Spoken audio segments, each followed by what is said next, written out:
What would happen if today we proved to the world that the Great Fire narratives all over the world are a massive, massive cover-up, proving that they were actually huge demolition projects, removing buildings that were built prior to 1776, and that the population of these massive cities were basically zero? What if I told you that today, after this episode, you will never think about the Great Fires the same way ever again? What if I told you that after this episode, you will never trust the mainstream history ever again?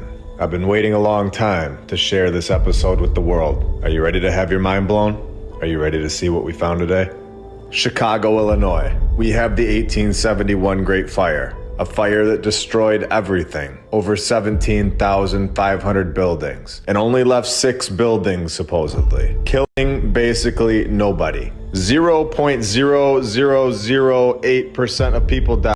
Humans cannot inhale smoke. Not only do we have to keep the fire physically burning the individuals in mind, but also just as dangerous and a major cause of death from fires are actually inhaling smoke, taking only 2 to 10 minutes to pass out or even die. Fire burns oxygen, so as a fire continues to be active, more oxygen gets removed from the room. Keep this in mind as we continue. Here we have photos of all of the buildings. The whole city was supposedly destroyed by a fire. If this is true, then more than 300 people of the 334,000 people would have died. Today, in my opinion, will be the end of the mainstream history narrative. Let's all take a minute and thank all of our Patreons that keep this channel going and help it reach new people every single week. Welcome to episode 59 of my lunch break. I hope you're all having a great day, and if you're new, welcome. There's a YouTube channel called My Lunch Break. It's called My Lunch Break YouTube channel. You will get addicted to that shit.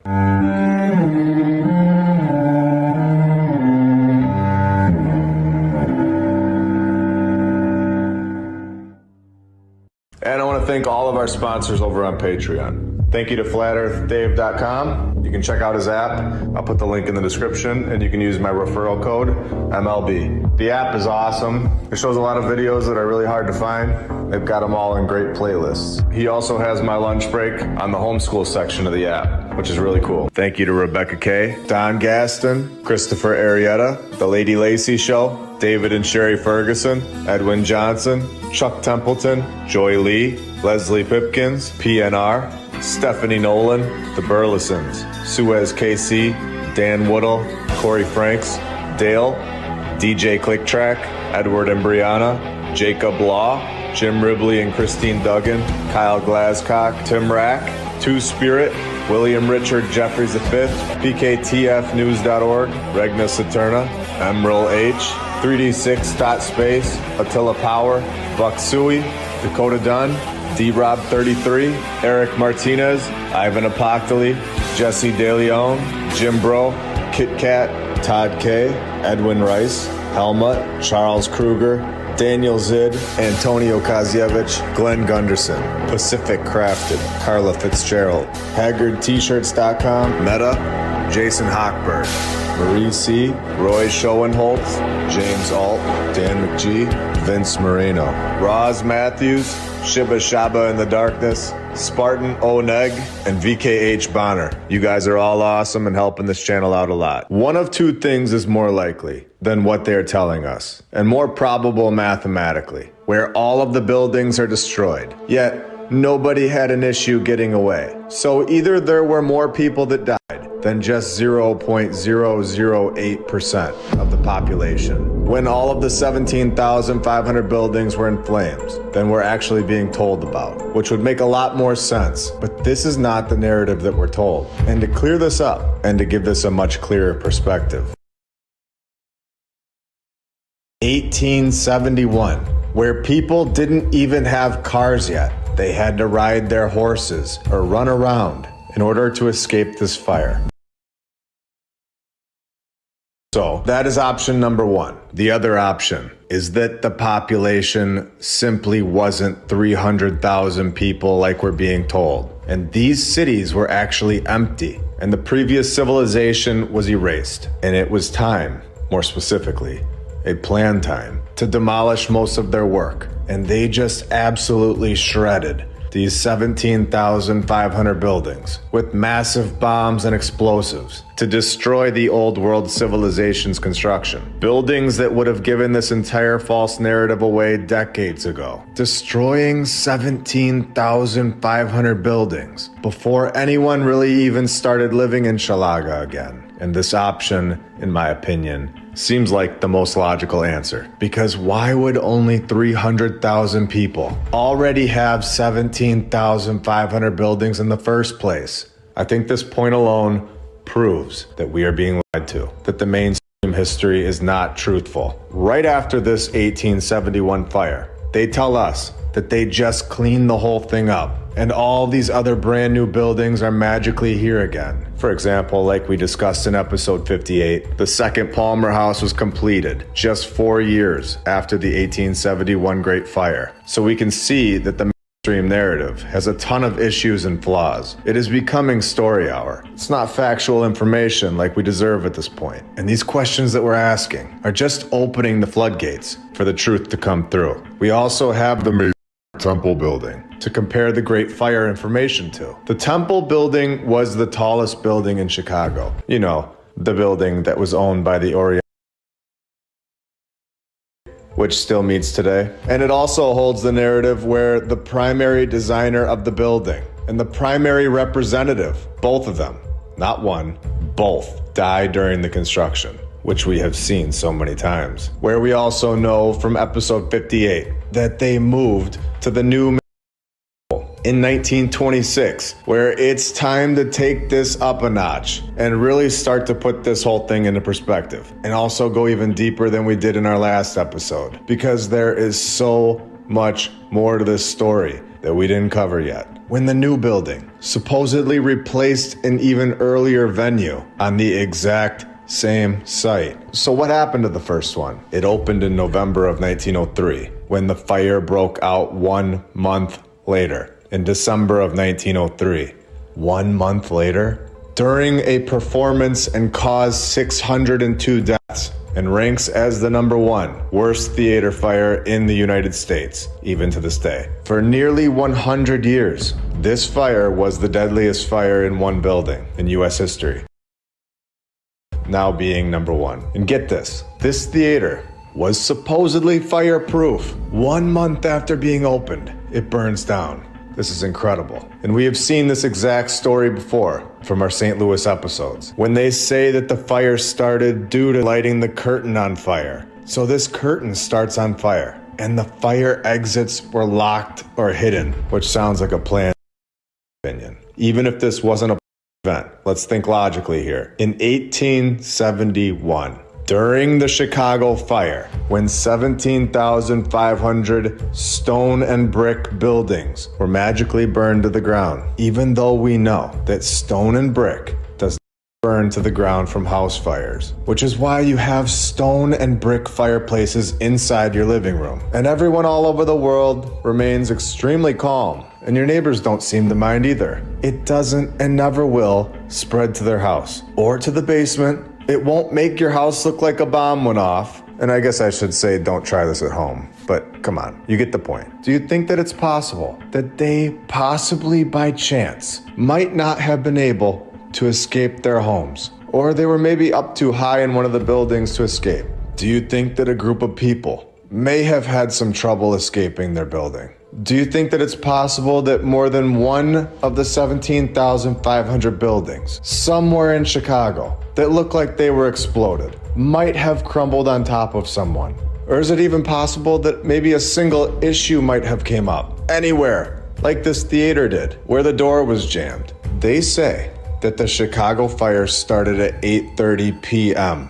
Do you think that maybe some people were sleeping and didn't realize there was a fire until it was too late? Were there possibly some individuals that had a broken leg or were disabled? Was there not a hospital with people in it that possibly couldn't escape the smoke? And if they did, where did everybody go? The fire was supposedly engulfing the roads and spreading to the next building. All 300,000 people would have been burnt to a crisp if the mainstream history tale was true. It would have been one massive bonfire, yet basically everybody survived. My point is, how is it mathematically possible that one building kills 600 people, yet 17,500 buildings kill 300 people? At which point does everyone understand that we are being lied to? And the mainstream history from only 150 years ago is a lie. So how can you believe something that the same people are telling us about from over 1,000 years ago? And how can we believe anything that we're being told by this group of people that lie constantly? Nearly every single one of these great fires happened in the 1800s, right after the 1776 date,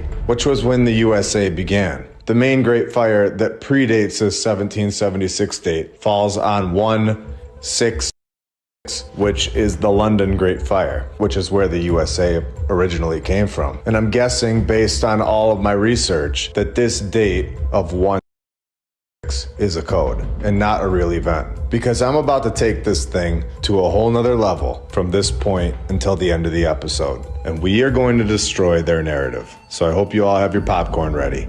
It's time to make our own history. Here we go. The Great Fire of London in 1/6 destroyed 13,200 houses, 87 parish churches, the Royal Exchange, Guildhall, and St. Paul's Cathedral. 13,200 houses. So there must have been thousands of casualties, right? 6 people died in the Great Fire of London. And this is when we know we have found something huge. When we go to New York, where they had the Great Fire of New York, destroying 700 buildings. And which year was that in again? I forget. Can somebody clear this up for me? Am I right? Or am I definitely right? That this operation worldwide began in 1776. The Great Fire of New York happened in 1776, holding only 2 deaths, covering 700 buildings. 2 people died in the entire Great Fire of New York. 700 buildings, and only 2 people in 1776? So what's the total at? We have 1 building in Chicago holding 600 deaths. I have shown 3 great fires so far: Chicago, New York, and London, with a total of 308 deaths that have a total of 31,490 buildings destroyed. This is impossible for 31,490 buildings to be engulfed in flames, with basically nobody dying. 308 deaths, to be exact. If you trusted the narrative before today, this day will be the final day that it is trusted ever again. Because in 1916, Paris, Texas also had a great fire where it destroyed everything in its path besides people. Because it destroyed 1,440 old world buildings where only 3 people died, moving the total old world buildings that were destroyed up to 32,930. 32,930 buildings gone. And could you imagine what these buildings, what these cities looked like, with the mainstream narrative admitting that these buildings were all here? And now they're gone. So again, 32,930 buildings are gone, with a total of now only 311 deaths, making this extremely clear that we are being lied to about something. Either the death totals were actually way higher than what we're being told, or these cities were basically empty. I've had a lot of people comment that they want me to include Canada and incorporate it into my research, and I can't wait to do that right now. Toronto, Canada, you're up. You had a great fire in 1904, destroying over 100 old world buildings. We know these were built by a much more advanced previous civilization. Buildings that would make 0 sense in our fabricated mainstream historical timeline, where we are given a massive fire, destroying everything in its path with a total of 0 deaths. Nobody, not a single person, not one person inhaled too much smoke for 2 to 10 minutes. In a great fire that took down over 100 buildings. In 1852, we are given the Great Fire of Montreal, Canada, where it left 10,000 people homeless. when 57,000 people in 1852 had hundreds of buildings, which isn't logical at all, or isn't mathematically probable in itself. If you think that Donkeys Incorporated saddled up in the early half of the 1800s and knocked out massive cities for only 57,000 people, I think it's time to reconsider what you've been told. When within a few hours, 1/4 of Montreal was destroyed, and yet again, nobody died. Nobody. Destroying almost half of the city's houses. In 1852, they all evacuated perfectly and ran to safety? Everybody? Not a single person had an issue? Do you understand what it would take for a fire to spread from house to house rapidly? We all understand that this fire would be massive. I know I'm being brutally honest, but a lot of people would have died. This would have been extremely catastrophic. This would not be a case of 0 deaths. In fact, it would have been nowhere near 0 deaths, and we all know this. This narrative of 0 casualties is simply not the true history of our past, where we are also told that 1,100 houses burned down. Nobody had an issue getting away from these fires, not a single person. Fires that supposedly swept the streets to spread to the next house over and over in 1852. How were they just escaping the situation? You would think that somebody would have died from inhaling too much smoke. Now, this tells us 1,100 houses burned down, but leaves out the buildings. So let's just estimate that it was around the same as Toronto, adding another 100 buildings to that 1,100, moving the total buildings destroyed from these great fires to 34,230 buildings destroyed, and only 311 casualties. And remember, there are hundreds of great fire narratives that happen in a city near you. The mainstream history is suggesting that we are supposed to believe at this point that 110 buildings have to go down in flames for us to record 1 death.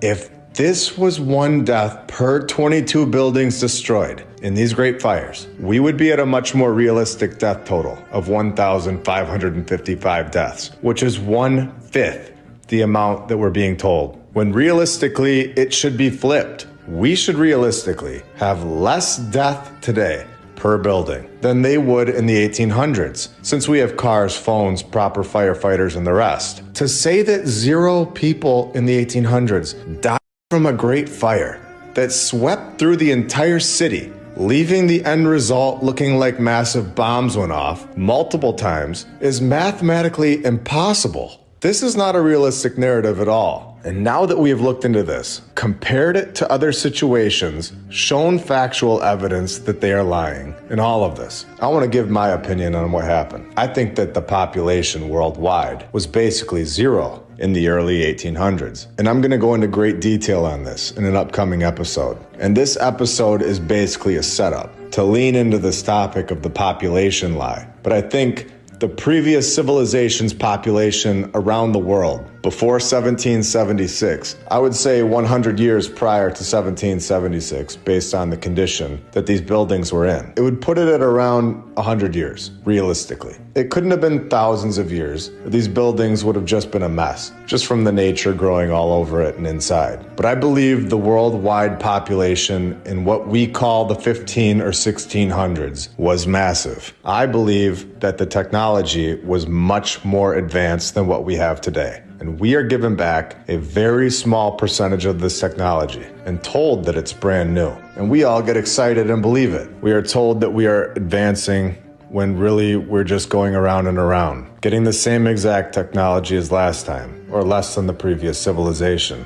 And this is all based on control. The fact that they wrote these fake stories and made it so blatantly obvious that they are fake, saying that 0 people in massive fires, destroying all of their homes, all of their buildings, over and over and over. It really makes me think that they were just waiting for somebody to find this information, like it's some sort of test or some strange game, because it really is just so obvious once you see the lie. Now knowing what we know about the Great Fires, I'm going to cover a few more things that should just completely hammer it home for everyone here. First, let's say thank you to all of our badge members, all of our Patreons, and every single subscriber. You're all awesome and really helping grow this channel every single week, helping share this information with brand new people every single day. Here we have the Great Fire of Detroit in 1805, which was 29 years after the USA came around, and also 29 years after the New York Great Fire in 1776. Notice, nearly all of these great fires are happening after that date, and they tell us that nearly everything was destroyed. But yet again, nobody died. Where it starts in the stable again, and yet again, not a single death. Everything is destroyed. Nobody died.